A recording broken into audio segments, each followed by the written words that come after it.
சங்கீதம் 40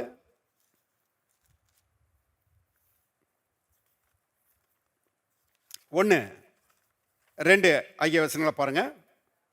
இல்லை 2 வாசிக்கலாம். பயங்கரமான குழியிலும் உளையான சேற்றிலும் இருந்து என்னை தூக்கி எடுத்து என் கால்களை கண்மலையின் மேல் நிறுத்தி என் அடிகளை உறுதிப்படுத்தி நமது தேவனை துதிக்கும் புதுப்பாட்டை அவர் என் வாயிலே கொடுத்தார். அநேகர் அதை கண்டு பயந்து கர்த்தரை நம்புவார்கள்.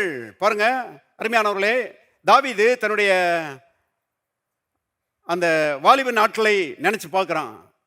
கடவுளை அறியாதபடிக்கு ஆடுகளுக்கு பின்னால் ஓடிட்டு இருந்தான். ஆட்டு மேய்ப்பர்கள் எப்படி இருப்பாங்கன்னு கொஞ்சம் யோசித்து பாருங்க.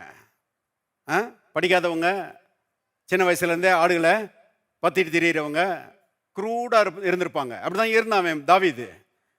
அருமையானவர்களே, அதை பற்றி அந்த வாழ்க்கை பற்றி அவன் சொல்லும்போது அவன் சொல்லுறான், அது பயங்கரமான குழி அது.